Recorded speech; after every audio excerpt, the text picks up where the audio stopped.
Good morning. The Subcommittee on Space and Aeronautics will come to order.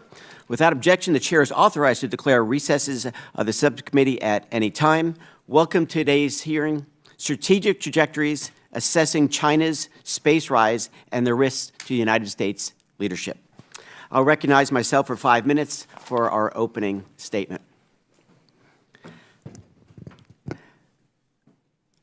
The topic today we'll address is nothing more than a critical issue and defining challenge for this committee.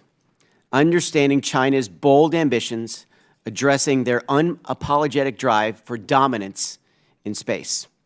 We are at the start of the next age of exploration, one where humanity is not just observing the cosmos, but acting on its observations and beginning to inhabit it. For those who are new to this issue, the question we should be asking as we explore beyond the planet is, will humanity carry forward the American values of economic and political freedom, or those of the Chinese Communist Party? For generations, the United States led humanity into space with unmatched ingenuity and without a true rival. However, that situation is changing as China moves methodically, relentlessly, and ruthlessly to tighten its grip on space capabilities and seek the strategic advantage by any means possible. History reminds us that great power competition shapes the destiny of civilizations. Just as the rivalry between Spain and Great Britain defined oceans in the 16th and 17th century, the competition between the United States and China will define the space domain today. Whoever leads beyond Earth will shape the future of Earth. Let's go back to 1957. China's ambitions goes back decades. Moments after Sputnik shook the world, Chairman Mao declared, "We too will make satellites." That declaration ignited a vision that has never faded.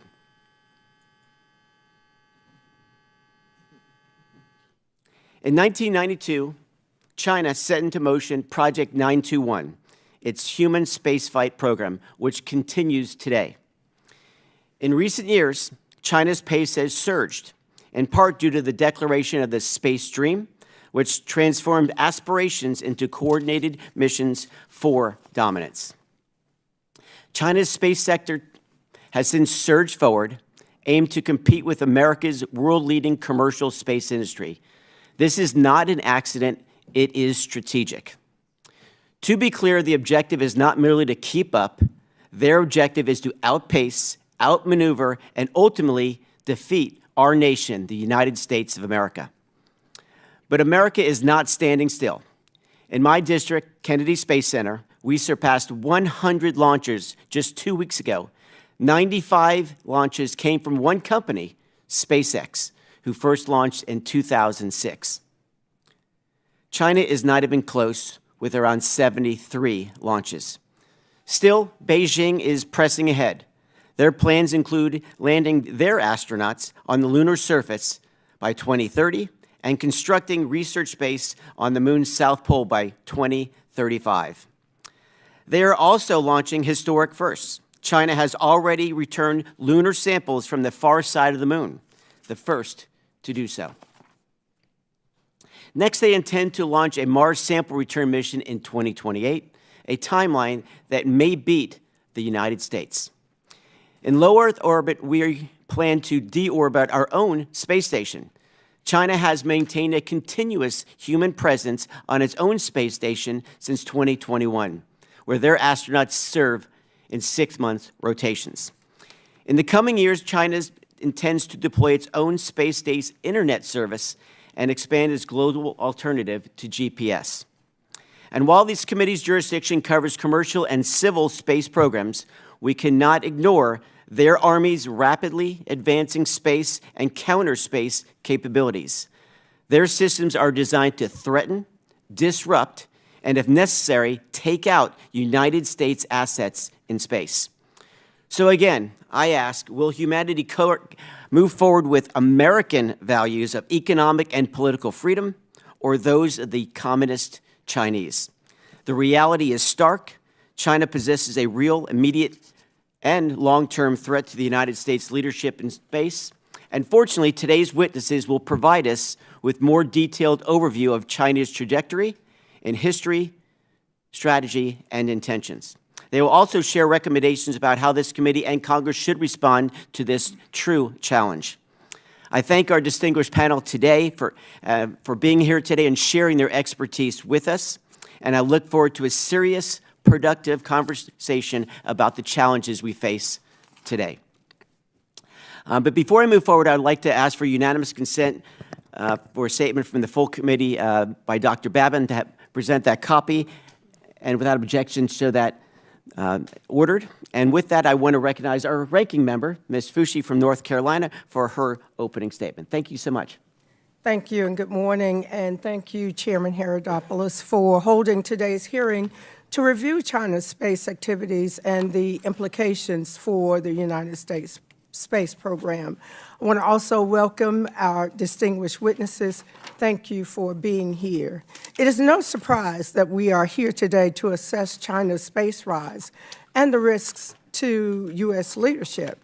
China's ascending space capabilities are fast approaching strategic comparability with the United States. This is intentional. Xi Jinping's space dream stresses the importance of China dominating the space domain.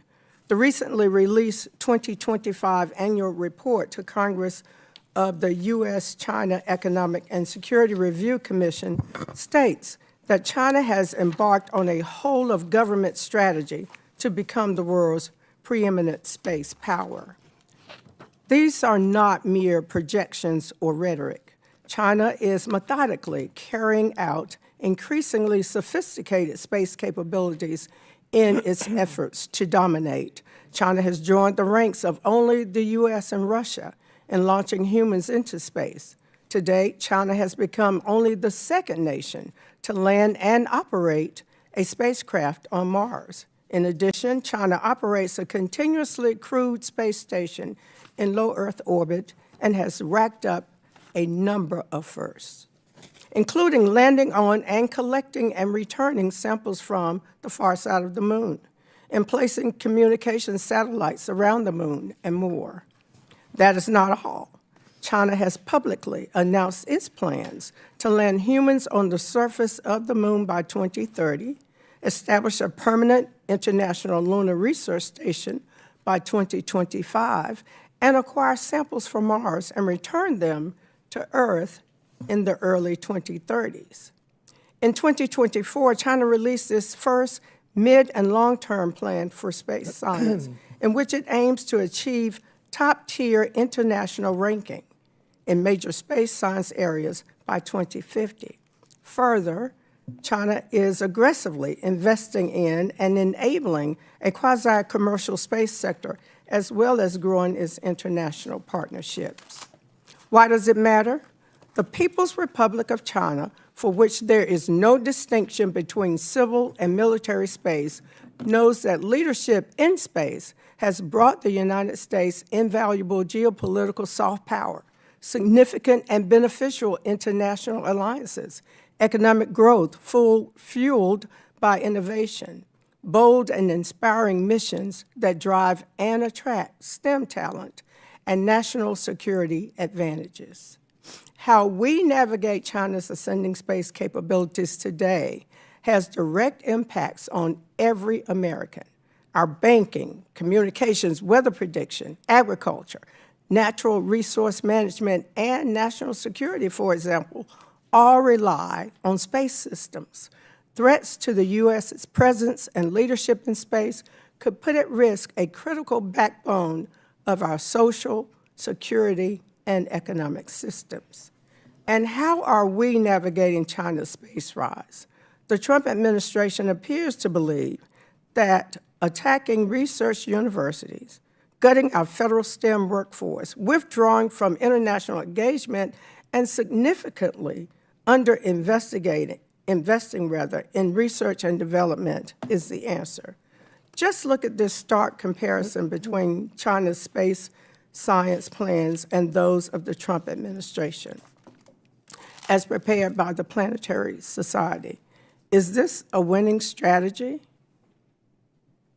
While I'm pleased that the Nancy Grace Roman Space Telescope, on which both Duke and North Carolina Central University in my district collaborate, is maintained and making excellent progress, seeding so many transformational space science missions to China alone would send a dangerous message. As ranking member of this subcommittee, I have expressed before, I will not stand for handing the keys to lunar exploration or space leadership to China. This is a pivotal moment. We on this subcommittee and the Science Committee have a responsibility and an obligation to advance sound policies that ensure and sustain America's civil and global leadership in space. We must meet this challenge with bold policies, robust investments, and a unified vision to preserve our nation's leadership in space exploration and innovation. We also need to critically navigate our coexistence with China in space. For example, are there areas where limited engagement in China, such as on space flight safety, could serve U.S. interests?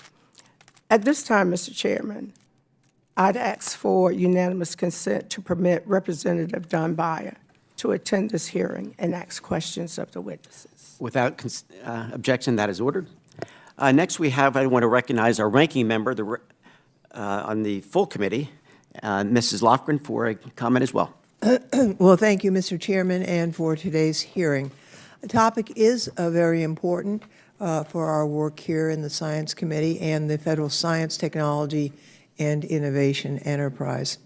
As we know, China is making unprecedented investments in research and development across science and technology, and space is a core component of their strategy. They represent a real threat to the United States' long history as the undisputed global leader in space. And it's critical that we understand the PRC's current capabilities, their plans, as well as their strategic objectives. At the same time, it's also critical that we redouble our commitment to supporting and stewarding a strong, robust space program that continues to push the boundaries in Earth and space science, in human spaceflight exploration, and space technology development. You know, in the very first Science Committee hearing in this Congress, we heard from expert witnesses about the state of U.S. science and technology, and that China was actually leading in 37 of 44 critical technologies. In my remarks at that hearing, I said we couldn't ignore the reality outside the four walls of this hearing room. The new administration was actively and with unprecedented speed and ferocity, apparently seeking to tear down and undermine some of the very scientific foundations upon which our leadership has been so painstakingly built. Now we're here 10 months later, and the administration has not relented in its destructive endeavors. The U.S. science and technology enterprise continues to take blow after blow. NASA and the space enterprise has not been spared. This summer, the administration launched a pressure campaign of intimidation against the entire NASA civil servant workforce, and now the agency has lost nearly 4,000 people, over 20% of its civil servant workforce, and there doesn't seem to be a strategy in determining who should leave and who should stay. And just over the last couple of months, largely under the cover of a government shutdown, NASA has been rushing to shutter nearly half of the Goddard Space Flight Center's main campus. I simply do not understand how anyone reconciles rhetoric about competing with China while pulling the rug out from under our own research enterprise. I don't want to speak for our witnesses, but I expect we are about to hear that China is not culling its talent and technical capabilities, that it's not undermining its universities and turning the world's brightest minds away. Yet, that is what our federal government is being forced to do today by really an out-of-control White House and OMB. Congress needs to step up to the bat. The clock's ticking. As this administration continues to cripple our science and technology enterprise, China is deliberately and systematically implementing long-term plans. Now, I have no doubt that all of us on both sides of the aisle serving on this committee want to ensure U.S. leadership in space. But words are cheap and actions are priceless. It's up to us on this committee and in Congress to take the necessary actions that will sustain our global leadership in space and in science and technology more broadly. Anything less is an invitation to let China take the mantle in space and in so much more. So with that, Mr. Chairman, I thank you and I yield back. Thank you. We're now going to introduce our witnesses. Our first witness today is Dr. Dean Cheng, who serves as Senior Fellow at the Potomac Institute for Policy Studies. Our second witness is Dr. Clayton Swope, who serves as the Deputy Director of this Aerospace Security Project at the Center for Strategic and International Studies. Our third witness is Dr. Patrick Bishu, who is the founder of the Global Space Group.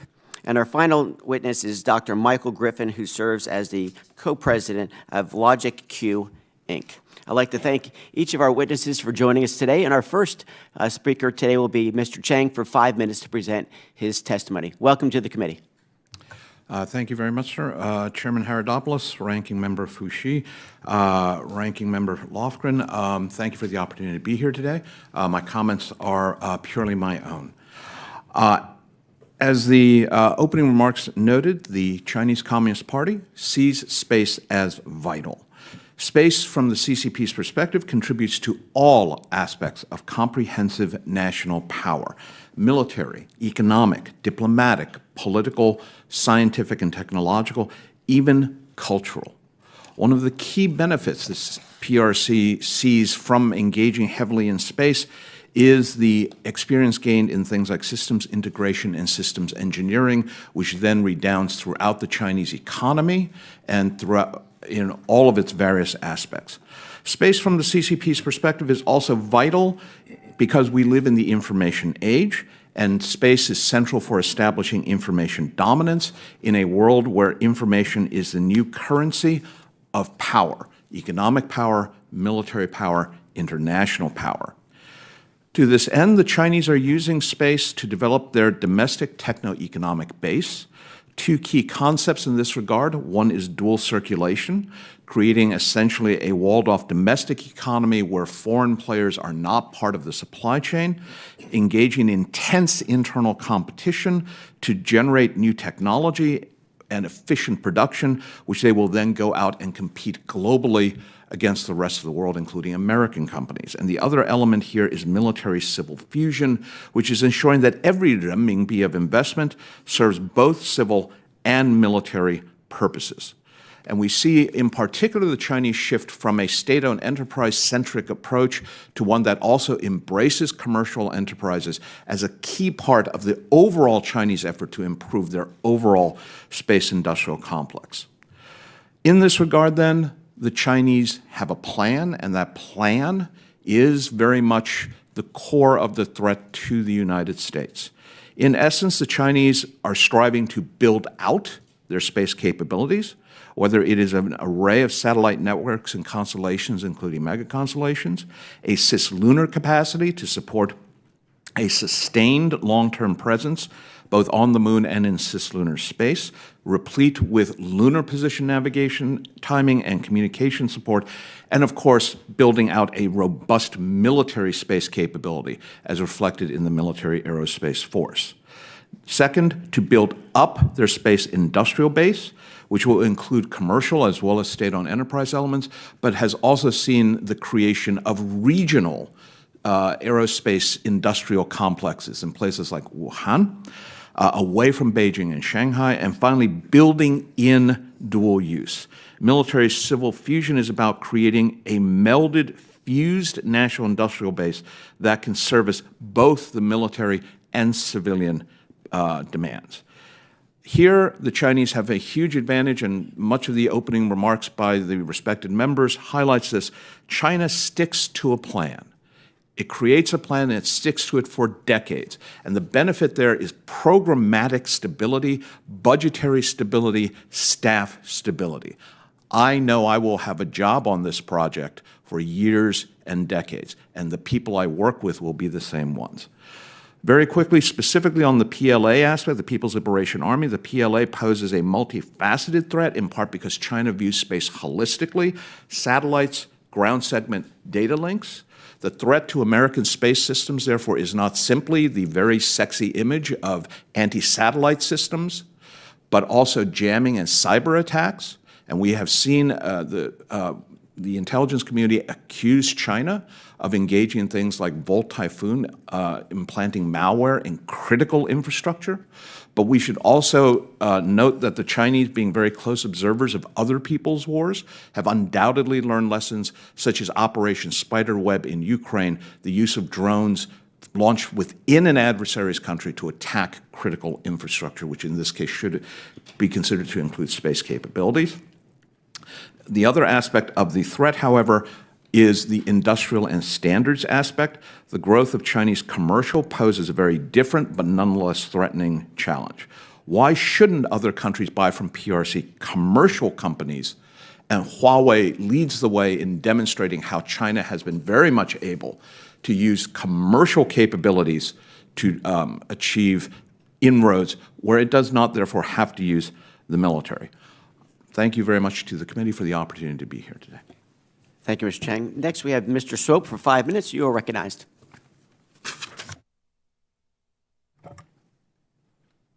Thank you, Chairman Herodopoulos, Ranking Member Fushi, Ranking Member Lofgren, and distinguished members of the committee. I am honored to share my views with you on this important topic.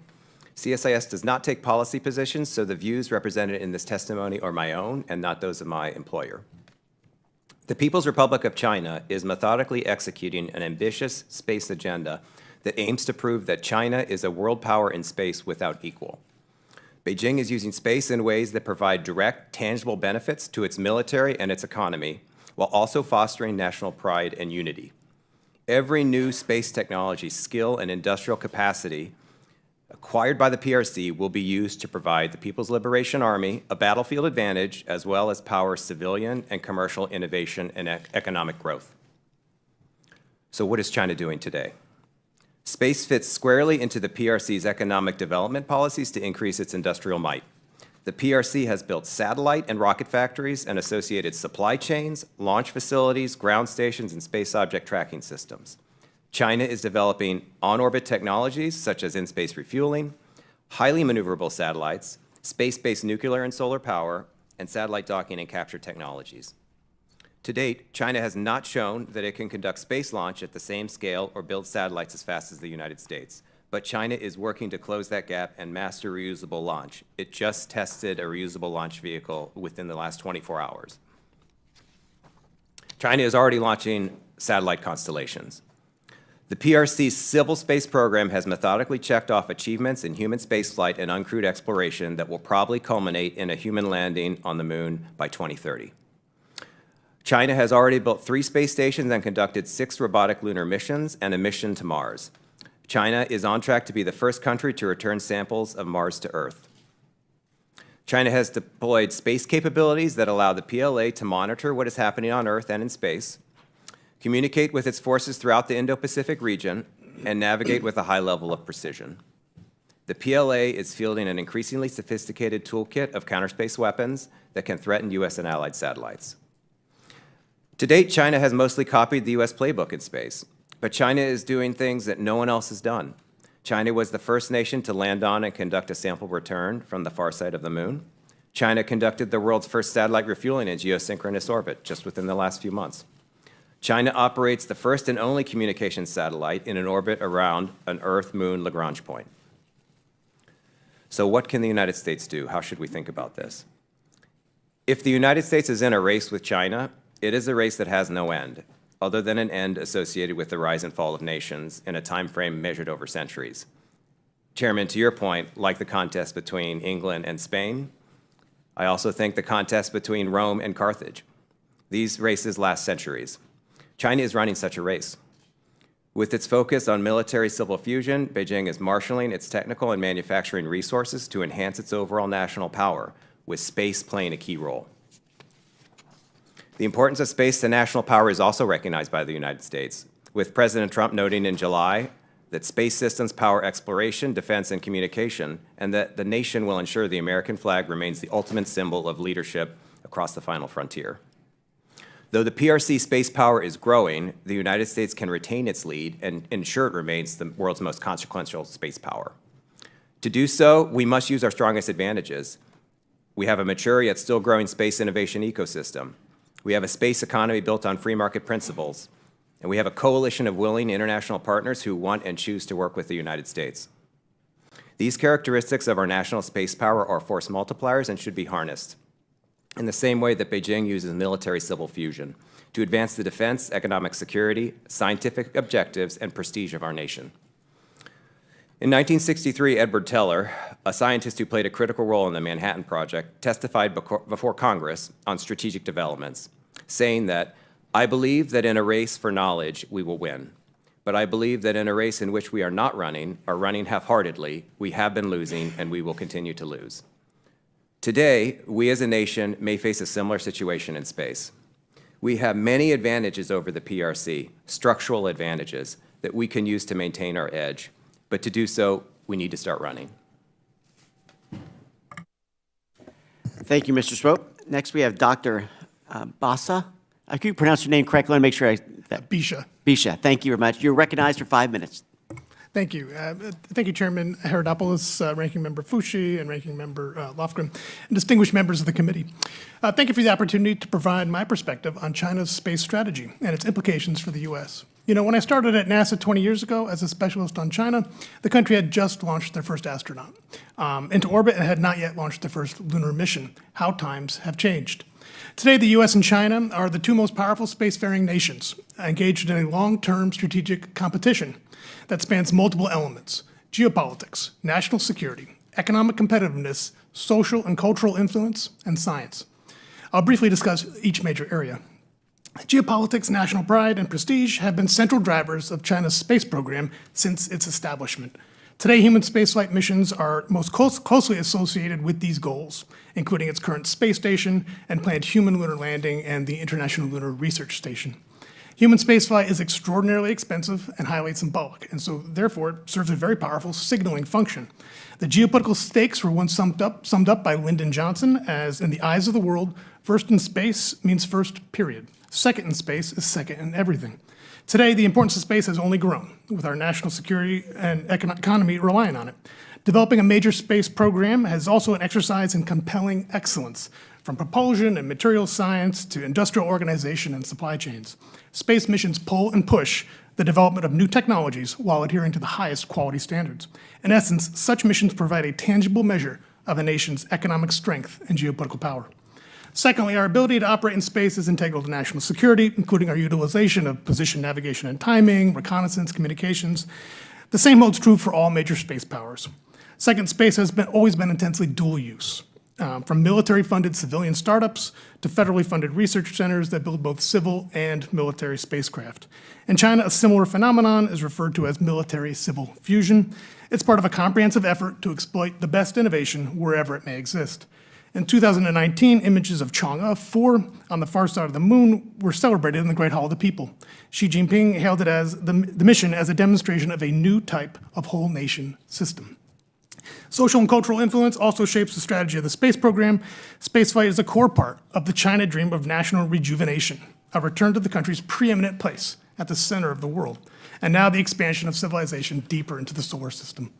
Tying together China's ancient and modern cultures is a hallmark of Xi Jinping thought, and a push to promote the country's unique cultural identity while legitimizing party rule. One way this is symbolized is the use of traditional mythology in the naming of their space missions. Economic competitiveness is a measure of how well a nation's firms compete globally. It can provide insight into firm productivity, or how efficiently inputs are turned into products and services. China's state-owned enterprises typically lag its private sector firms in productivity. For this reason, it expanded the commercial space sector, which is now the world's second largest after the US. However, under its state capitalist model, the commercial sector is still robustly controlled by the state. from capital markets to firm management. Core to the nation's competitiveness is its manufacturing. China's ability to outproduce and outscale others is reflected in its roughly 1/3 share of all manufacturing in the world. With this comes process knowledge, not simply the building instructions, but the hands-on knowledge of how to build, how to innovate, and how to become more efficient. China has hundreds of space companies competing to drive down costs through process and scale efficiencies. As space becomes commoditized, this approach will greatly improve its economic competitiveness, just as it has in other sectors such as solar. The pursuit of science and the expansion of knowledge is evident in the country's recent achievements, as you mentioned. The first return of lunar samples since 1976, the first successful landing on Mars, a second country to land on Mars successfully. Its latest science strategy, covering the next 25 years, proposes ambitious missions to Jupiter and Neptune, excuse me. Other key strategies, such as Made in China 2025, also prioritize space. Success in these goals, such as building infrastructure on the lunar South Pole and returning samples from Mars, would mark exceptional world-class, world-first achievements with significant national prestige and soft power effects. We are engaged not so much in a space race, but a long-term, broad strategic competition. I recommend a few measures that could support an enduring American advantage. Support Earth and space science robustly, including strategic missions of national importance. Establish a long-term Artemis mission manifest, and advance strategic international cooperation. I recently left NASA, but I have great optimism that the agency and its partners in industry can, if appropriately funded, continue to achieve the highest level of excellence. Thank you. Thank you, Dr. Bisha. Finally, we'll have Dr. Griffin for his 5 minutes. Welcome to the committee. Chairman Herodopoulos, ranking members Fouché and Lofgren, and members of the committee. I thank you for the invitation to appear before you to discuss what I believe to be a critically important topic. To the point of this hearing, the Chinese Communist Party's goals in space and its rising capability to implement them could not be more clear. China is going to the moon. No access to classified information or other special knowledge is required to realize this. In my statement for the record, I've noted well over a dozen open-source references from among many more that could be offered, describing their progress in developing the heavy-lift launch vehicles, crewed lunar lander, lunar surface suit rover, and Earth return vehicle that will enable the execution of an Apollo-style mission to the lunar surface. Going to the moon is a very hard thing. They may or may not make it by the publicly referenced date of 2030, but that's not important. What is important is China is going to the moon. The problem facing us is not China's rise. We cannot control what China is doing. We can only control what we are doing. Of those efforts, I am forced to say that mediocrity would be an improvement. We have squandered a 60-year head start on pioneering the space frontier to a nation that, without reason or provocation on our part, has chosen to become our adversary. For a self-declared adversary to occupy a human frontier that we can no longer reach should be understood as an existential concern, if only because of their own words on the matter. From Ye Peijian, China's former director of lunar exploration missions, at the 2017 Beijing Space Congress, I quote, "The cosmos is an ocean. The moon is the Dayu Islands. Mars is Hengyan Island, which we call Scarborough Shoal. If we can go, but don't go, future generations would condemn us. Once others are there, once others have occupied, no matter how much you wanted to go, you couldn't." This is a stunning statement. The United States and its allies and partners would never think to say that if we reach the moon while others cannot, they cannot also go there. The fact that key figures in the Chinese Communist Party hold this view should be of the utmost concern. But what is our response? When I appeared before this committee on January 17th of 2024, I offered a rather blunt assessment of NASA's plan for human return to the moon. I said it will not work in any reasonable time frame. Additional misgivings have been more recently offered by former NASA Administrator Jim Bridenstine in September 2025 Senate hearing, and by the NASA Aerospace Safety Advisory Panel, both referenced in my statement for the record. To avoid offering criticism without a solution, in my 2024 statement, I submitted a system architecture for human lunar return that could be implemented with systems available today or near term. I and my colleague, Dr. Lisa Porter, who contributed significantly to both that testimony and today's, subsequently offered a more comprehensive paper on that architecture available online and incorporated for reference in my statement for the record for this hearing. Others have also suggested alternative system architectures for human lunar return missions. However, NASA, 2 successive presidential administrations, and the Congress that oversees them have so far chosen to continue on a path that cannot work and which, even if it could, poses a level of crew risk that should be considered unacceptable. I will repeat my recommendation from 23 months ago. The Artemis 3 mission and those beyond should be canceled, and we should start again, proceeding with all deliberate speed. We have lost a lot of time. We may or may not be able to return to the moon before the Chinese execute their own first landing, or we may. Space is hard, and despite the progress that China is making, mission success is guaranteed to no one. But though we may not win at this first step, we cannot cede the pursuit and leave the playing field to others. The true risk the United States faces right now is not just in failing to return to the moon before China, but in failing to commit to what winning really means. In the long run, winning is about being first and then remaining to establish the protocols, the governance rules, and ultimately the culture and values, the primacy of the individual over the state, the rule of law, the right to own property, the bounty of the free market, that others who wish to join us on the human frontier must embrace. Establishing the foundations for that future cannot be accomplished without a sustained commitment. I am confident that China fully understands this. Thank you. Thank you, Dr. Griffin. I thank each of the witnesses for their testimony. I'll now recognize myself for 5 minutes for questions.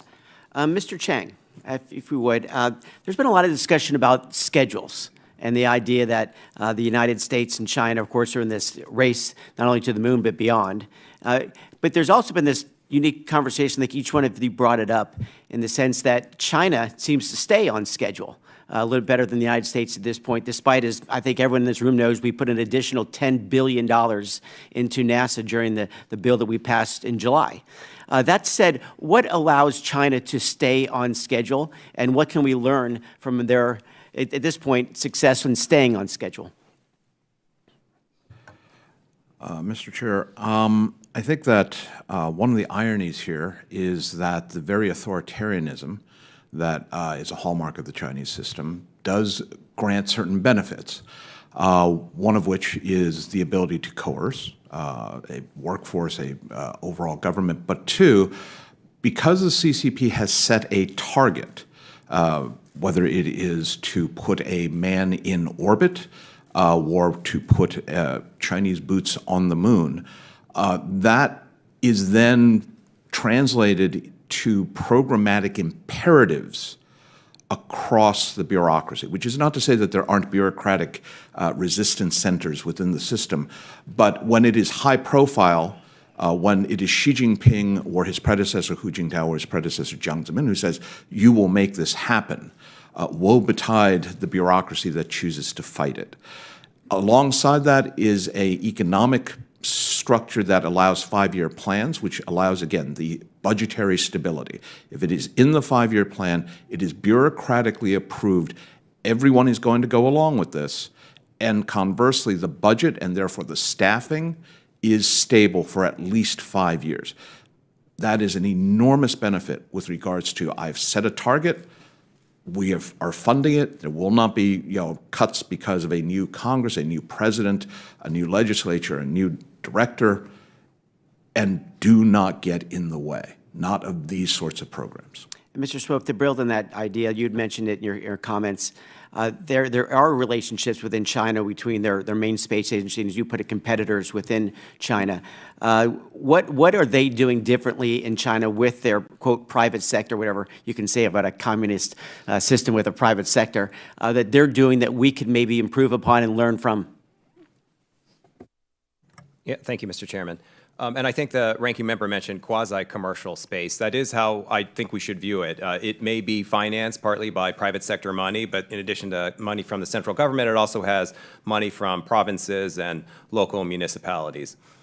But one thing that I think we should think about with regards to how China operates, and I look at the quote on the wall here, where there is no vision, the people perish, from Proverbs. I think a lot of what Mr. Cheng said, too, is true here. When you have the ability to kind of march in the same direction for such an extended period of time, you're going to achieve things that you wouldn't if you had more uncertainty. But I think what they're missing out, though, is the free molecules that we have in our system, where it does encourage innovation. You're not constraining the innovation to a certain goal. That is a benefit to the United States that the PRC just does not have structurally in their system. So I don't know if we should necessarily want to replicate how they approach that, how they approach that top-down approach to the commercial, the quasi-commercial sector. I think our free market principles-based approach, where you do have that chance for innovation and new ideas to percolate up through the ether, that's the best way to do it. I don't think we should try to alter the way that we innovate. And the question, Mr. Chang, again, if I could, there's a lot of conversation about the Belt and Road that the Chinese have used across the world to, and I think, manipulate countries with debt issues along the line. What should we be fearful of as far as moving forward as they try to do much the same with space? Ironically, one aspect that we should be very worried about is the application of space technology to Chinese Belt and Road Initiative investments here on Earth.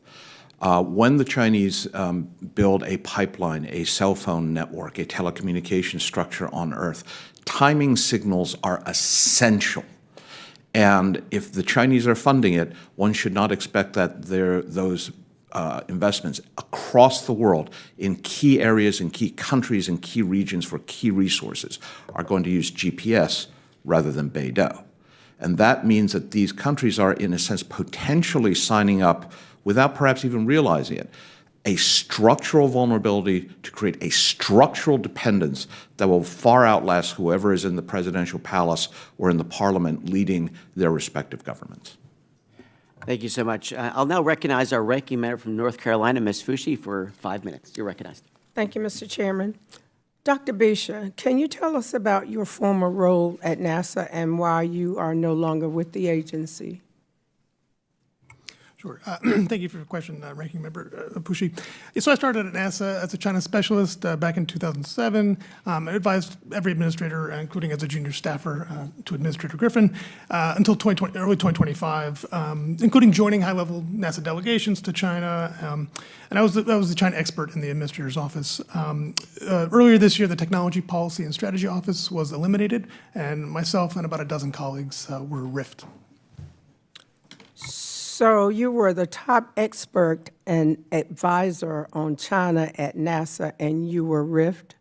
That's beyond puzzling, and I would say incredibly alarming. From reading your bio, I see that you are fluent in Mandarin Chinese. Based on your observation of recent Chinese media, can you describe how China is perceiving and responding to the actions taken by this administration, such as eviscerating and driving out the federal STEM workforce, including a 20% hemorrhage at NASA, gutting NASA science, attacking research university, and drastically cutting U.S. investment in research and development? Yeah, I would say most of the discussion is about expanding their own science technology industrial base, expanding their funding for science programs, for technology.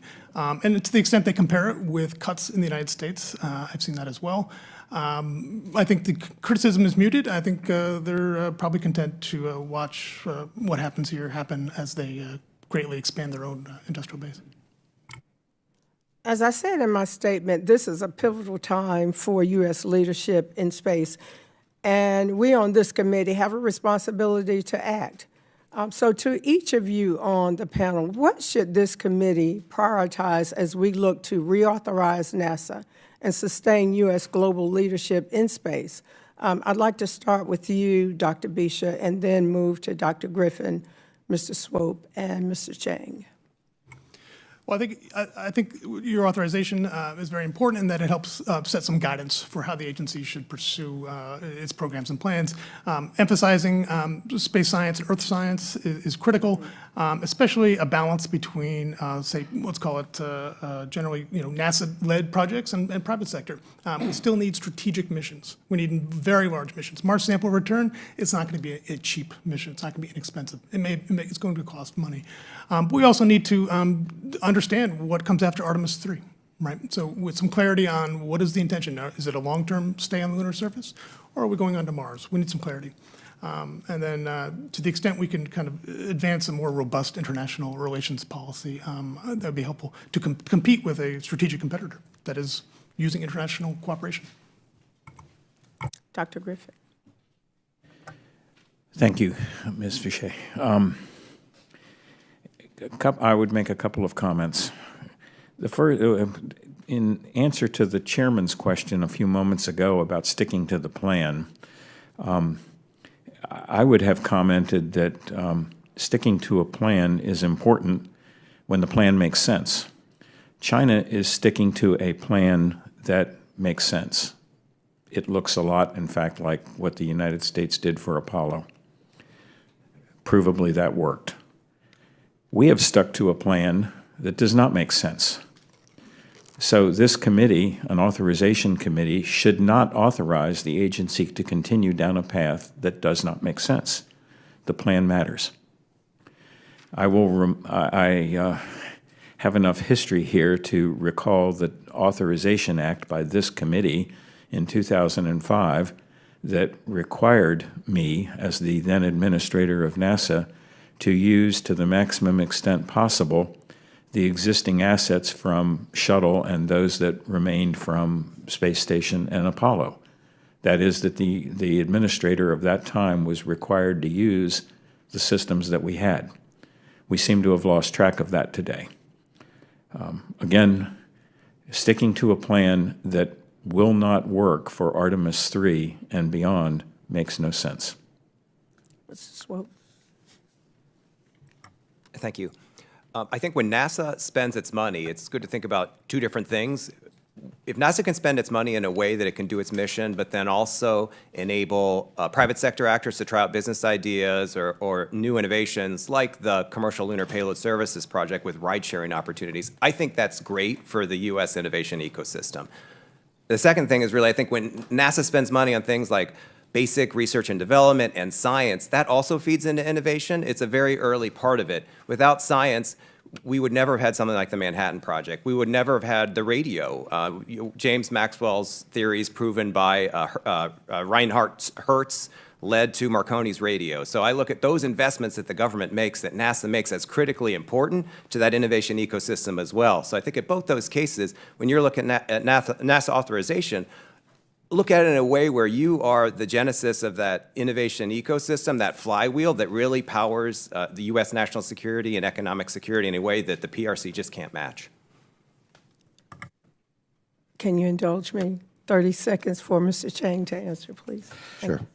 Ma'am, frankly, I'm not sure it matters what this committee chooses to push as a priority. The problem is a failure to achieve whatever targets are set has no consequences. So if I were to give a recommendation to this committee, I would say that whatever it is that this committee feels should be the priorities for NASA, and my colleagues, frankly, I think are far better qualified. I'm a China person, ma'am, not really a space person.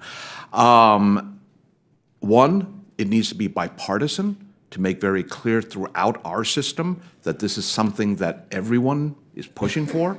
And two, that there are consequences, budgetary, legal, and others, to the agency, to supplying companies, if they fail to deliver on time and on budget, that it will not be a, well, okay, let's try again next year, that there are consequences. Thank you for that. Now yield back. Thank you. I now recognize the representative from Florida, Mr. Webster, for 5 minutes. Thank you, Mr. Chairman. Appreciate the opportunity. Thank you for you appearing as witnesses for this important subject. Dr. Griffin, in your testimony, written testimony, you mentioned the fact that it's important to be first, and that history teaches us that those that show up first usually get to write the rules and standards and set the direction of where we're going and what's going to happen. That comes from just showing up. And in your opinion, are we staying at home or are we showing up? At present, sir, in line with the comments I made in my oral statement, we're staying home because the approach we are advocating is not going to work. The train may have left the station, but the train is headed over the cliff.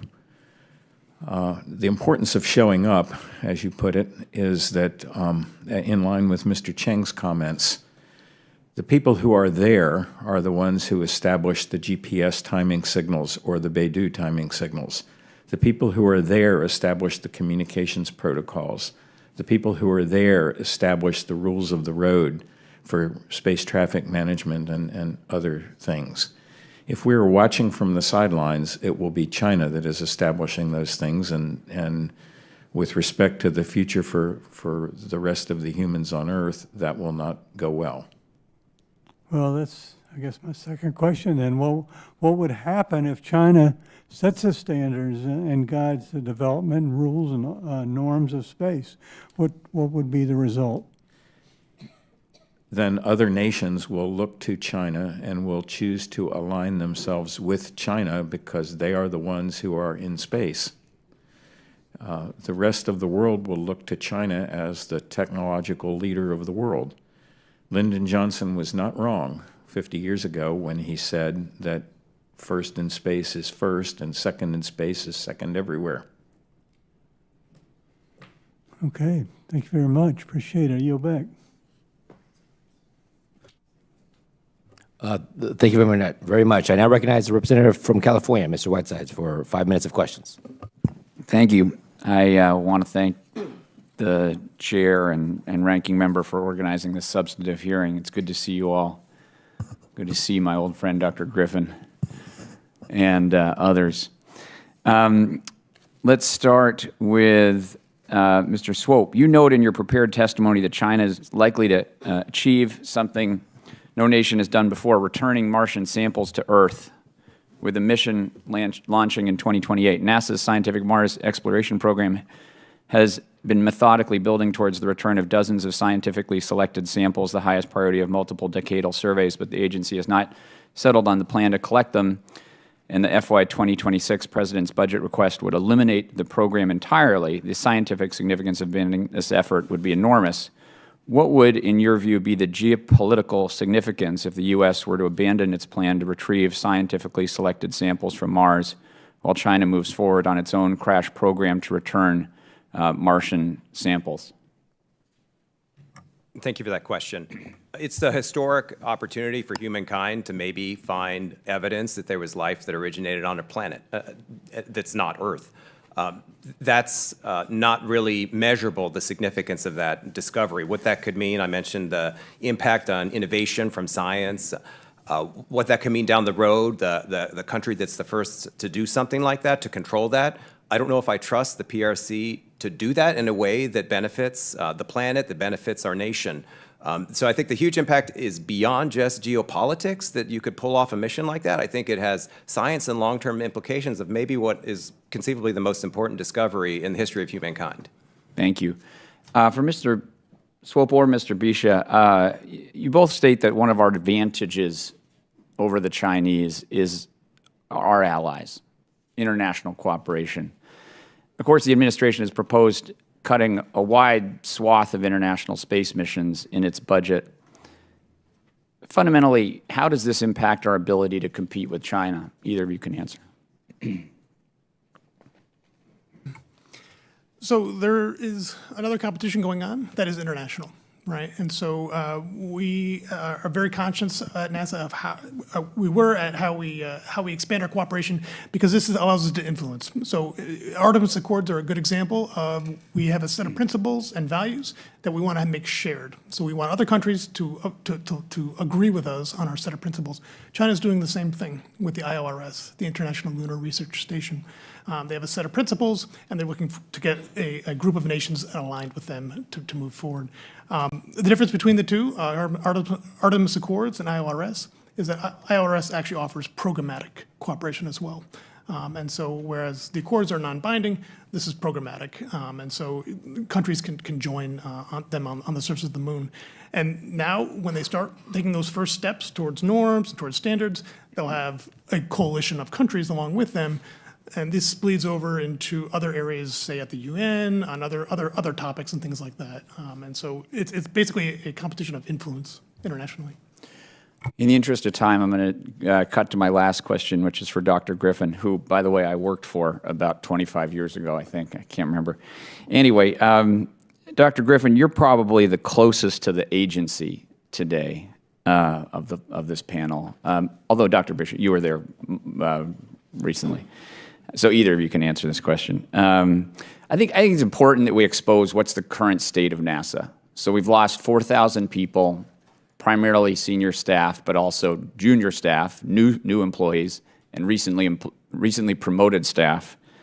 Goddard's getting taken apart. JPL's getting cut. You know, there's just turmoil. Morale has dropped. But I don't want to put words in your mouth. What do you perceive as the current state of NASA, you know, at the end of 2025? Regrettably, I'm not that close to NASA anymore. It's been 16 years since I was there, and more. But from outside, I would offer the perspective that as much as I regret the damage to individual people and the inevitable loss of technical competence that goes with massive cuts like that, an agency without a proper, clearly defined, high-priority mission is a rudderless agency. It almost doesn't matter. It might just not matter what actually happens at the agency until and unless we have a mission to put the United States first among equals on the human frontier. If that's done properly, the right people will come to the agency, the budget will be supported, all of those good things will come true. It starts with defining what you want to do and then backing it up. Thanks. I yield back. Thanks. I now recognize the representative from Texas, Mr. Self, for 5 minutes of questions. Thank you, Mr. Chairman. Wow, lots to unpack here. First of all, Mr. Chang, you said that you are more a China expert than a space expert.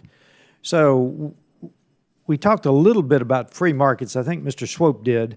Talk to us about the challenges that China has in any results from the recent plenum. Because they have economic challenges, their economy, and when I think back to the Soviet Union was 10 feet tall until they weren't. So I need to know what you think as a China expert, just in the economic and the results from the recent plenum. Sir, I am always very concerned when folks talk about the slowdown in the Chinese economy, which we do seem to be seeing, and promptly equate that with the collapse of the Soviet Union. I think it was Winston Churchill who made the observation that there is a great deal of ruin in a nation, and one need only look at North Korea, a fraction of China's economy, much worse off, and yet has managed to survive, to caution that whatever problems we are seeing in the Chinese economy, and we are seeing some, making that leap to that it is a collapse. What I would note is that Xi Jinping is continuing the policies of his predecessor Hu Jintao in frustrating efforts at expanding the role of the private sector, of markets, et cetera, in China, that Chinese economic reform pretty much came to an end in '04 and has not been renewed under Xi Jinping. But strikingly, one of the exceptions to that is in the aerospace sector, where private companies are in fact encouraged and welcome. Quasi-private in some ways, but nonetheless motivated by more classic market principles than state direction. Okay. Dr. Griffin, you have been very clear that Artemis 3 won't work. Tell us exactly why not. Is it the complexity? Is it the crew risk? Is it the fuel versus the man?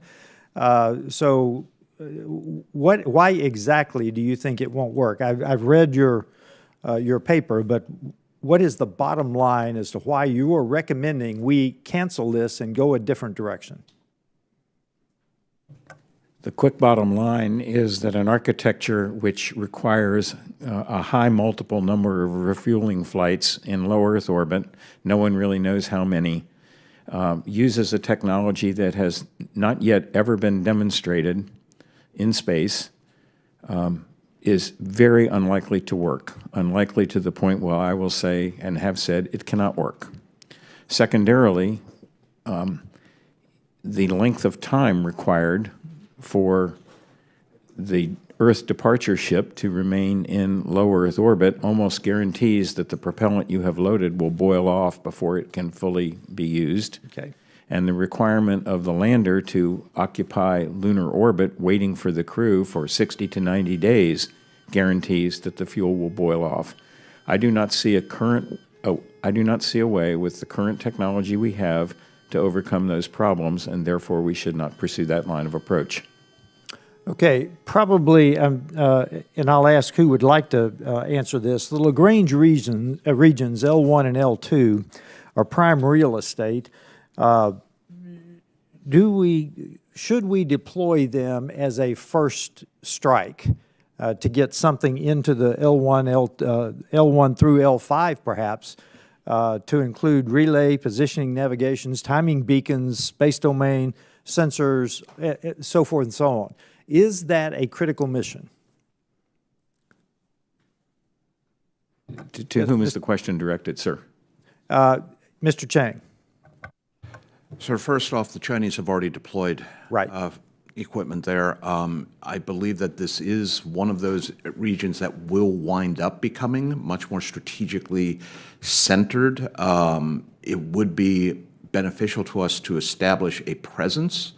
Probably not military, because that opens the door to propaganda by others, but certainly scientific, but most importantly, application, communications relay, data relay, things like that, that have an economic as well as scientific benefit. Well, let me ask you, because I think the chairman mentioned a Chinese-style GPS. We know that GPS spoofing is now a real thing on the battlefields around the world. So why would we not go with something other than GPS? I think that my understanding is that these orbits, deploying items into those orbits can become extremely complex.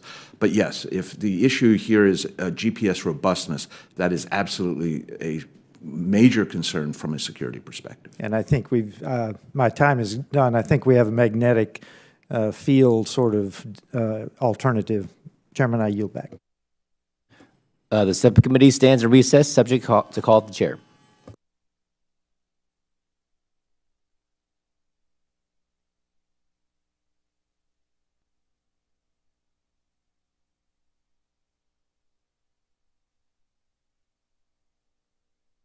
Welcome back. For our next, Ms. Salinas, you are recognized for 5 minutes. Thank you, Mr. Chair, and thank you to our ranking members, and thank you to our witnesses for being here today. In my district, NASA and its partners help to support a very robust economy of small manufacturers that supply components to a lot of these missions. And these are really good local jobs that help to build talent and expertise across the country. Several months ago, we held a hearing on the Artemis program, and I asked how we can continue to support this workforce. I was told that we achieve that by building hardware and actually flying these missions. In other words, we need to signal consistency and predictability to workers and industry.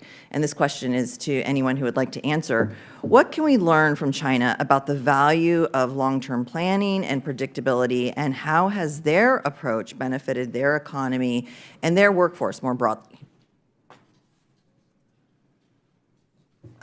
So, ma'am, the Chinese often describe their space program, not their space program, describe space as being, quote unquote, very dense in high technology. If you take a look at a satellite, it has advanced materials, it has computers, it has communications equipment, solar panels, but above all, it has systems integration and systems engineering. All of those systems have to be able to work together in orbit, and since the end of the space shuttle, you're not going to bring it back for repairs. The Chinese have used their aerospace program as a training ground for systems integrators and systems engineers. And one prime example of this is COMAC, the Commercial Airline Corporation of China, which is going to compete with Boeing. They took an entire cadre of folks from CAS, the China Aerospace Science and Technology Corporation, a state-owned enterprise, and said, all of you, your systems engineers, systems integrators, you will now go to COMAC, another state-owned enterprise. And it jump-started their ability to do systems integration in the commercial airline industry, thanks to the education and training and on-the-job experience in aerospace. Dr. Bisha? Thanks. I think there are some things we might want to learn from China, but China's actually learning quite a bit from the U.S. When I was at NASA, I ran a study, the Civil Space Supply Chain Study, where we looked at manufacturers across the U.S. that were engaged in the Artemis program. And what we found is that small businesses are the bedrock for the program. It's mostly small businesses. And what I think China's learning actually from us is you can't only rely on a state-owned enterprise, a massive conglomerate. You actually need to go and find smaller companies that can produce bespoke parts and things like that that can then feed up into the larger enterprise. And we do that very well. And our supply chain integration is actually very good. The second thing I think China is learning from us is the ability for space to upgrade the technology. So you may have valves that work well in automobiles, but when you have to make them space qualified, it's a quality control process. So it upgrades a lot of the technology and the process along the way. They're learning that, and that's a process that they can extend to other industries as well. Thank you. I'd like to take a turn at that. I don't want to surpass China. I don't think the United States can or should try to surpass China by behaving like China. I want us to rely on our free market principles that encourage and allow and reward successful innovators to compete. The role of the government in this particular enterprise, since going to the moon is not remotely a commercially successful activity in anything like the near future, the role of government is to establish the point that we are creating a program, we are going to sustain it. We, the United States, with our allies and partners, are going to be on the moon for the foreseeable future, and by doing that, we establish a demand signal which will allow the best and the brightest in industry to come forward to produce those capabilities. If the U.S. government does not set that kind of a consistent demand signal, then we should not expect industry to invest alongside. Thank you. Mr. Swope, would you like to answer? Yeah, I just thought about when I was in high school, I had friends that their family owned a factory that built machines that built mattresses. So I thought about the time that it takes to really ramp up to do something like the Artemis program. And to me, that's where that commitment, that stability is needed from a government standpoint to the demand signal, but also put the money on the table to say, this is what we want to buy. So then that trickles down through all those other suppliers. And I also worked for Derek Kilmer years ago, and I remember going out on the Olympic Peninsula, and I found a company that was building something for Blue Origin. I'm like, this is super cool. Yeah. And all the time it took for that to ramp up, it just can't turn on a dime. So I think that's the biggest lesson there for companies like that at the very, very back end of that. It takes time to get to the point where we are building a rocket that's going to go to the moon. That's right. And I think to your point that I think many of you are making, if President Trump's proposed 24% cut to NASA's budget were to actually go into effect, what could we see in terms of the long-term implications for our workforce and thus our ability to compete with China? Dr. Bisha? So the supply chains around a lot of these projects. Please keep your comments to a minute. We're already over time. Yeah. Oh, I'm so sorry. I did not realize that. The supply chains are very extensive. They affect a lot of suppliers, and some of these suppliers are single source suppliers. So they have very few, they have one customer in some cases, and that customer is NASA. Thank you. I yield back. Thank you. Next, we have the Congressman from Georgia, Mr. McCormick, for his 5 minutes. You're recognized. Thank you, Mr. Chair. It's interesting, just in the last line of his questioning, I heard each one of you point back to supply chains, single sourcing, competitive markets. One of the problems with competition, which I'm all for capitalism and competition, but when you have a monopoly of several critical minerals that a foreign adversary, or at least a peer competitor, controls, what are we doing to solution for that? I mean, I don't see it, because right now we basically don't have a competitive market. We don't have a market. All we have is one country that controls all the resources for something that in the military probably supplies hundreds of thousands of parts that are literally the bottleneck, and it's probably one of the reasons that our fleet readiness for all aircraft is around 50%, which is atrocious. If we get into a war, we're done. And in space, which is something that obviously is the final frontier, if you will, what do we do to prevent that from being a choke point for us? They literally have us by the neck. What are we doing? What is a good solution? And I don't want to hear generalities of open market, because we don't have an open market. We have a monopolistic system.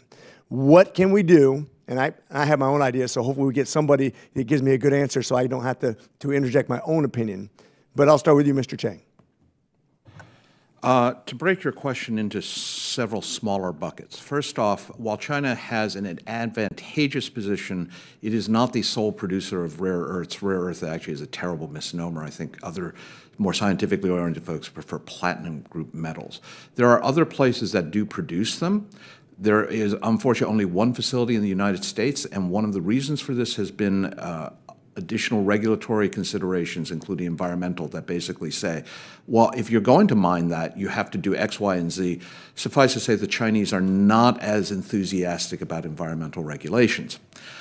The other aspect here is that whatever the rare earths are that you mine, you have to process them, and that is enormously polluting.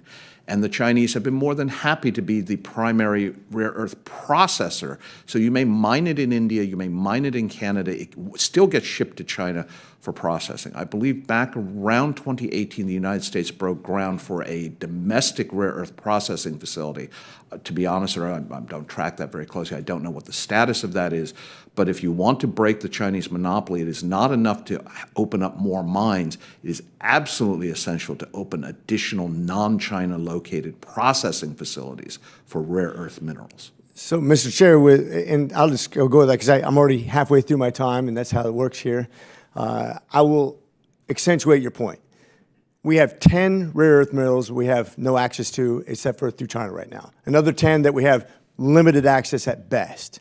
Our regulatory burden and our inability to mine and process these rare earth minerals have put us not only at a strategic disadvantage, but actually in a worrisome position for any future conflict. We're not ready, simply not in a military sense or especially in a space sense. We think, and this is something I challenge both sides of the aisle to look at realistically. Just because we don't pollute when we get these minerals we're going to use anyways, doesn't mean that they aren't polluting 10 times worse than we would with the same minerals we're going to buy anyways and use anyways. So it's not conservationism. It's not a smaller blueprint of carbon emissions when you buy from China. It is just pretending like we're not polluting when we're actually polluting more. I just want to be very realistic about this. The future is America using the resources we have without the regulatory burden that makes it too expensive to do, because we're going to have access regardless. Or the alternative is don't be competitive. That's not going to happen. We're America. So I challenge both sides of the aisle to take a realistic look at we have to have access to these things, and we'll do it cleaner, better, and cheaper if we're not overly regulatory, putting over regulatory burdens on the American businesses. And so let's just take a really honest look at this scientifically, domestically, so we have a chance into the next century. And with that, I yield. Thank you. I now recognize the representative from Illinois, Mr. Foster. Thank you, Mr. Chair.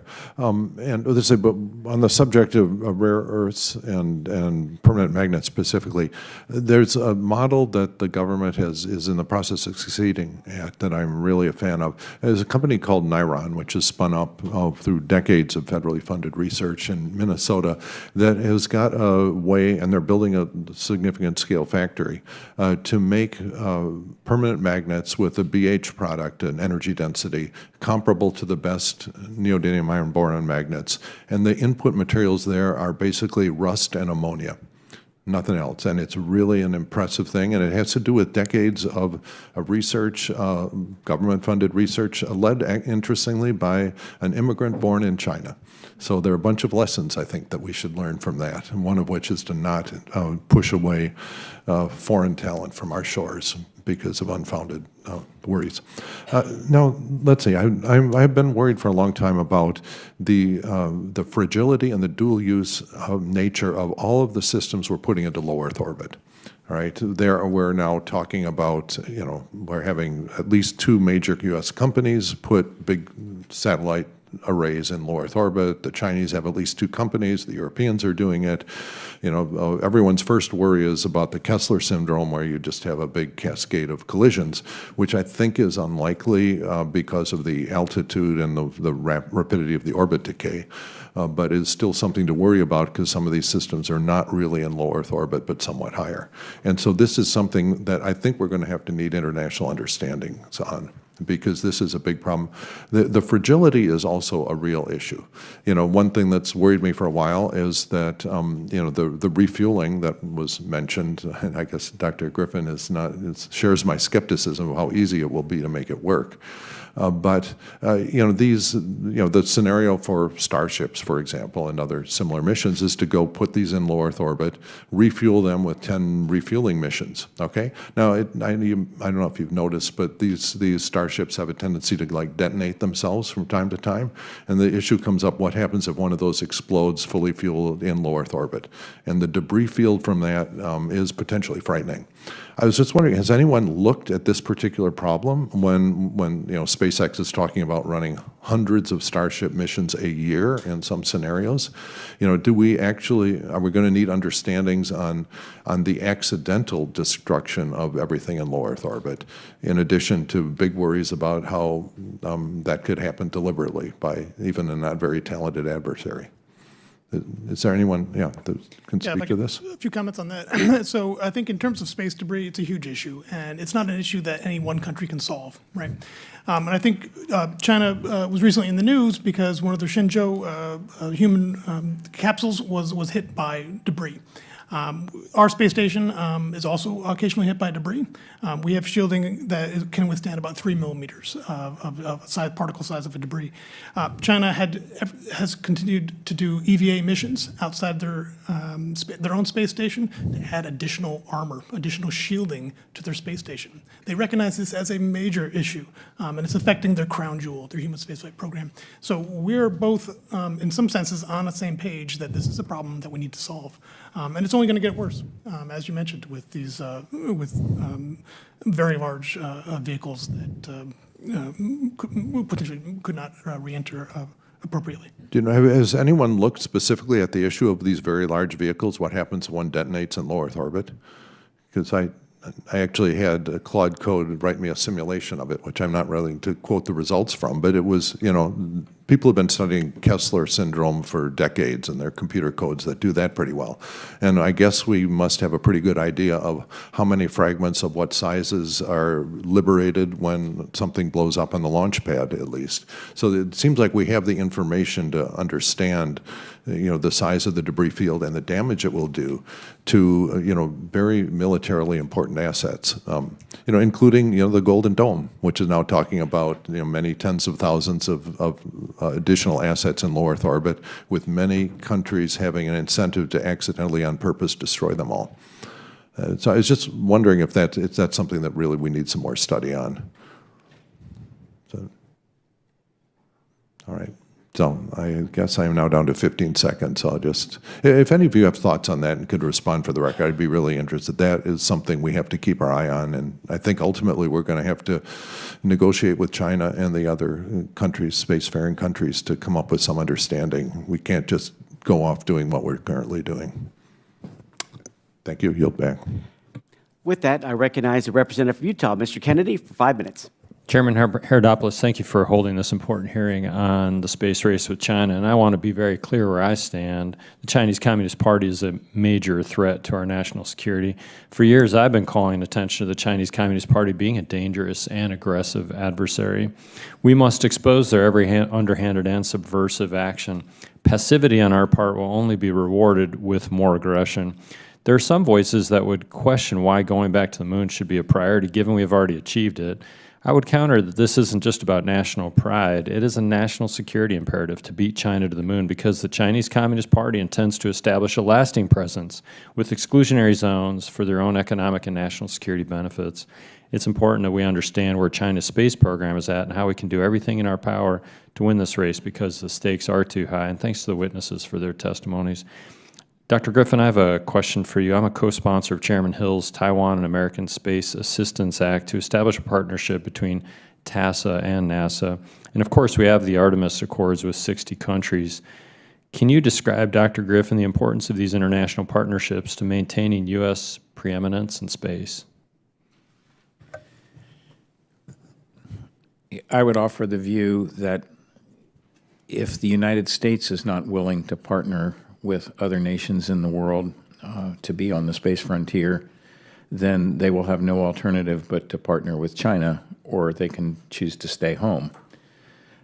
It's my observation that every nation that reaches a technological level where they can do something in space wants to. In some ways, it's like owning the only swimming pool in your neighborhood. You become an attractive nuisance. So since that is observably true, nations that can do space want to do so, but the barriers to entry are very high. The United States can lower those barriers, or we can watch while China lowers those barriers. I think the latter course of action is not what I would recommend. Thank you for that response. China has also used radioisotope power systems to survive the lunar night since 2019, giving it the only continuous presence on the moon, and it plans to launch more missions using this technology in 2028. U.S. landers, by contrast, are limited to 14 days because they can't operate through the lunar night, and NASA has not incentivized commercial providers to adopt radioisotope power systems at this point. Dr. Bisha, thank you for your testimony earlier. How can the United States leverage commercially developed radioisotope power systems as China has to ensure our lunar landers can survive the night and operate continuously on the surface?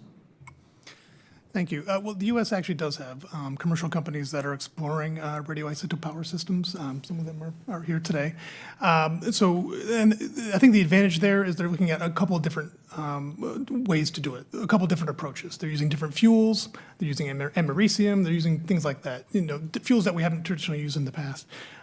So that's going to be an advantage. I don't think China is using commercial companies to do their radioisotope power systems. They're very much part of the China Nuclear Energy Agency and the associated industries below that. I think our approach of multiple different approaches, seeing what works, doing some demonstrations, and then start flying them, demos on CLIPS missions, on the next flight opportunity, to prove them out is the right approach. Thank you for that answer. Mr. Swope, I have a question for you as well. As Acting NASA Administrator Duffy announced plans for a fission nuclear reactor on the moon by 2030, and I'm very supportive of that effort. Can you tell us where China stands technologically on establishing nuclear power systems on the moon? Thanks for that question. I can speak to what China has said. They have said they want to work with Russia to build a nuclear power station for their International Lunar Research Station. So they're thinking the same way. And it makes a lot of sense to your point about the length of the lunar night. It has to have power in order to keep those electronics warm so they don't break. So I'm not surprised that China is moving in that direction. I think the approach of the acting administrator to look at industry in the United States to see if they can come up with good ideas, novel ways to do that, innovation, like Dr. Bisha said as well, is the best approach. I think we're going to come out ahead on that. Thank you very much. Chairman Herodopoulos, I yield back. Thank you, Congressman Kennedy. Next, we have, I recognize the representative from Virginia, Mr. Byer, for 5 minutes. Welcome to the committee. Mr. Chairman, thank you very much, and thank you for letting me wave on. And thank you, all of you, for your testimony today. Dr. Besha, and I was particularly grateful to have you here. You mentioned in your testimony the importance of supporting Earth and space science robustly. And you made a great point about the downstream national security consequences of doing that or not doing that. I care about this a lot. The National Science Foundation headquarters is a few blocks from my home, and we've been very upset about this administration's attacks on federal science funding this year. NASA's science mission cut by 47%, 56% at the National Science Foundation. Lots of other federal science agencies have just been gutted. Could you discuss how these cuts to our core science programs are going to affect our national science programs and our national security downstream? Well, I think there's a couple ways to look at funding for basic R&D. Number one, it is very much a very public good. It's a national good that I can't identify a profit immediately, but we should do it, right? Basic science, the fundamentals of science. These trickle down eventually into applications, but initially, basic R&D funding that provides many benefits, and that is the strength of the U.S. system versus China. To be honest, we've invested in basic R&D for the last 50 years as part of the system we set up. China's hasn't invested that much. They've taken a lot of our hard work. The second thing is world first. So if you're not going to be a world first by simply seeing what everyone else is doing and then copying it, right? And so you do have to do that initial hard work to develop world first successes like Mars first sample return, habitable worlds, observatories, exoplanets research, things like that we've never really done before. And the final thing is, it's not just basic R&D. When we create these missions, these astrophysics missions, things like James Webb Space Telescope, we're at the cutting edge. We're developing mirrors of such high refinement that these also have other applications, not just in science, but in military applications, industrial applications, and things like that. So there is very much a cross-pollination between these. They're not simply only for science. Let me follow up on that too, because you have the basic research, but then I'm really concerned too about the science workforce. Once again, we heard National Science Foundation right down the street that virtually all of their postdocs, their graduate students, the people that were getting ready for their long careers were washed out, and that many of them were not able to figure out how they're going to finish their PhD programs. And the real concern is that they're looking for opportunities in Germany and England and France. There's this reverse brain drain of our best young science people. I don't know, hopefully they're not going back to China, although I'm sure some of them are doing that too. For decades, we've been the country attracting top-tier candidates from around the world to come here to study and to make their whole careers in science. We look at the fact that it's a plurality, if not a majority, of our U.S. Nobel Prize winners were born in a different country.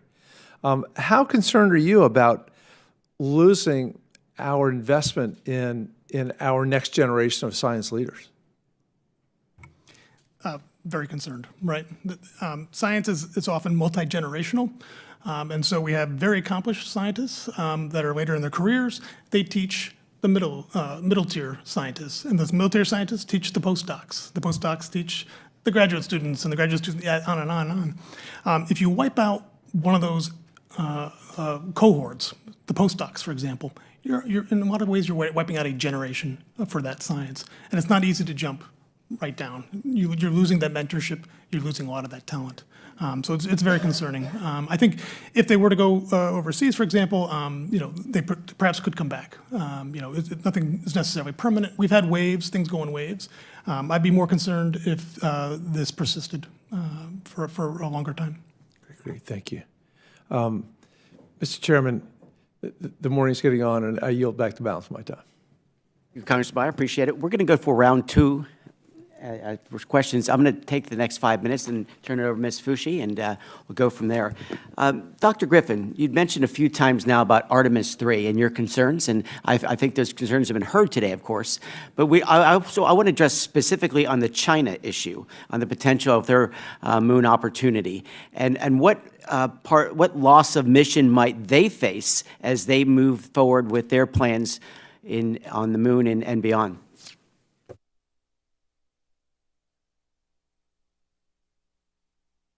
Thank you. That's an interesting question. The loss of mission probability, of course, involves not lives, but wasted money and wasted time.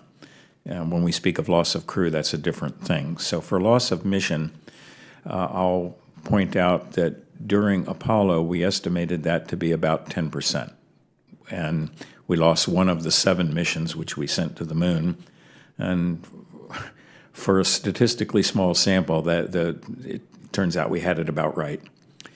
China's approach to return to exercise their first missions to the moon is quite a lot like Apollo. So I would estimate that they have a pretty similar loss of mission probability as Apollo did. So I would say 10% or maybe a little bit lower because there's been a lot more experience over the last several decades.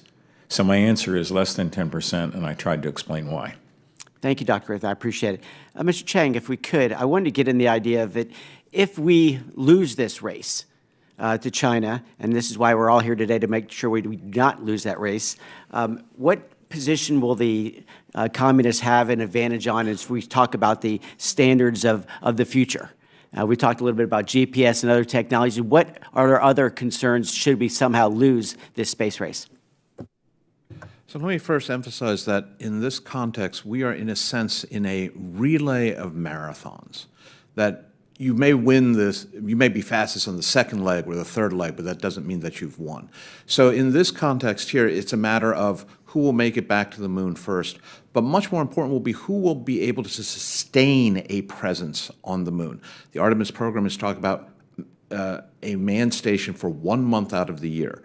I suspect that the Chinese are much more thinking 12 months out of the year. If that is the case, then we are talking about who is setting the standards for not just communications and PNT, but everything from keep-out zones for health and safety reasons to scheduling for insertion. In essence, what will be the language of cislunar space travel? Will it be English or will it be Chinese? And from the moon, we potentially then go further outbound. The Chinese already talk about going to Mars, certainly with a sample retrieval mission, probably with human spaceflight in the out years. Again, being first matters, being there persistently matters. And that too is about setting the rules, setting the industrial standards, the business, literally the dollars and renminbi, as well as the law and order aspects. Thank you. And Mr. Swope, on the question of the International Space Station, we know about the potential of the United States bringing it back down to Earth. And what kind of impact might that have in this space race? Thanks for the question. I think we have to think about what we're trying to achieve in low Earth orbit. There's science there, there's prestige there. Look at that transition to a commercial approach to space stations, and really, is NASA putting enough money on the table to make that work? I think that's the big question I'm asking in my head when I think about what happens after the ISS. I do think there are impacts to the prestige and to the science. I think determining what the level of those impacts are, it really determines what that gap is in the capabilities that we want and that we don't have. We'll still have a lot of international partners that want to work with the United States, but I don't think that looks great. If we do have a gap, we can't have people in low Earth orbit. I think that hurts our ability to go beyond low Earth orbit with human spaceflight too, and that's something that I think we need to quantify as well. What does that hurt us for Artemis if we don't have the International Space Station or something like that, that we can do experiments with people, how they live in space? There's impacts there too that I think we need to consider. Thank you. And I'll yield back now. Ms. Fushi, you are recognized for 5 minutes. Thank you, Mr. Chairman. So to each of you on the panel, we've heard about the importance to U.S. leadership of returning our astronauts to the surface of the moon and doing so before China lands taikonauts there. What are the likely impacts should the U.S. not return humans to the moon before China? Excuse me. So please answer with a quick yes or no. Number one, is NASA on track to return humans to the moon before taikonauts set foot there? We'll start with Mr. Chang. I am very pessimistic about our ability, so no. Okay. Swope? Worried. Okay. Dr. Baisha? You're not going to like it. Maybe. Okay. Dr. Griffin. No possible way is NASA on a track to return astronauts to the moon with the present plan. And lastly, if trying to beat China to the moon with humans means committing massive resources that jeopardizes and sets back U.S. space science, aeronautics, low Earth orbit activities, and space technology, where does that leave the United States, NASA, and the health of our civil space program? I'll start. NASA was created in the late 1950s to pioneer spaceflight. Many other activities become space science, space applications become possible when your goal is to pioneer a new frontier. Many follow-on activities are possible, but if you don't have the central mission goal that the United States will be preeminent on the space frontier, then the other things don't follow and they don't matter. Thank you. I think one way to think about the space agency is not so much just as a monolith, but as 80% of NASA's funding goes to things like small businesses, goes to universities, scientists, engineers. And so when you cut that budget, you may be cutting that, that agency, but what you're really cutting is this broad industrial base. You're trimming some of the American industry and some of our competitiveness. That money's going to researchers and things like that. I think I'd add just that I have confidence that NASA can execute on the Artemis mission, which is a long-term sustained presence on the moon as a stepping stone beyond, too, for Mars. I think Mr. Chang mentioned this. So to me, I do have confidence in that, and I don't think we should take our focus on that. So if it takes more resources just to beat China before Artemis 3, I don't know if it's worth it, but I do have confidence that in the long run, we're going to execute on that Artemis mission. Because China confronts us with a whole of society challenge, I would really hope to see that NASA integrates itself more broadly into our terrestrial efforts. Why hasn't NASA sent a team of astronauts on a goodwill tour of Africa, of South America, to bring home the achievements of American space capabilities? NASA has one of the best brand recognitions out there. Coca-Cola would kill to have NASA's reputation. But they don't seem to have integrated themselves into that broader competence, which the Chinese absolutely do. Thank you, Mr. Chairman. I yield back. Thank you. Representative from Georgia, Ms. McCormick, you're recognized for 5 minutes. Thank you, Mr. Chair. First of all, I love that idea, Mr. Chang, on the way NASA goes out there and markets itself. I, too, would love, as a pilot and a physician, I'd like to get out into outer space myself. They market it quite well to me. Mr. Swope, you in your writings have talked about the fractured regulatory burden on our companies and how it kind of makes us non-competitive. Meanwhile, China has been basically getting rid of all the burdens. They can do that because they're kind of top-down driven. They don't have any balance in our government. What can we do that would put us in a more advantageous position so that we can actually be competitive in this future market? Rather than, for example, we have regulations on every single launch. If you change something, even for safety, to make it more safe, you have to go back and reapply. I'm just going to give you one example for that right to launch the next time. Ridiculous, because you did something safe, and now you're getting punished for that by saying you're not safe enough to launch again. That's one example, but give me some examples that we could do here in Congress to make sure that we continue to be the most competitive market, encourage people to stay here, launch here, and excel here in the greatest nation in the world, rather than become an afterthought in the space race. Yeah, thanks for the question. I really think you nailed it there. One thing about the U.S. space ecosystem that's based on free market principles, to thrive, less regulation, less red tape, less bureaucracy is probably what we need to inject in that system to get the outcome that we want. 3 areas just to think about. And in some cases, folks in the administration and past administrations have looked to try to optimize this, so I'm not saying we're not doing it now. But definitely spectrum. How are spectrum rules aligned so that they encourage innovation and they don't encourage the status quo?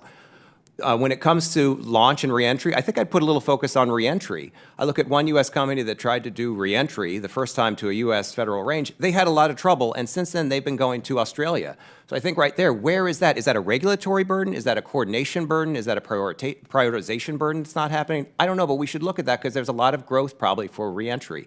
And then the third area I would just highlight is export controls, ITAR, issues where companies want to sell technology to other countries, allied governments, specifically thinking things on synthetic aperture radar.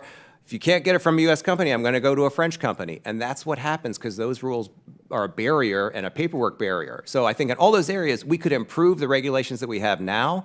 I don't think it's time for more red tape, more paperwork for space companies. So if I hear anything about adding a regulatory burden or rules, even if it's a light touch approach, that's still paperwork. I don't think the industry needs that. Such a great point you just made. And first of all, I want to point out that every company that's trying to put our spaceships out there and retrieve them has a reputation that they exist on. If you fail, if you're unsafe, their business is done. There's nobody who wants to be more safe than those companies. They can regulate themselves probably better than we ever could and be competitive only when we get out of their way. And to your point, our ability to get in the way of selling our products to other countries only encourages us to be supplanted by China as the industry standard. And that's not just in space, by the way. That's in computer chips or anything else. We have to be very careful not to limit our ability. And by the way, we just had a dissemination bill last year that was overseen by the Secretary that we withdrew that boundary that the Biden administration put on us before and has made us competitive again in the market. But we lost shares during that time. We lost our industry standard.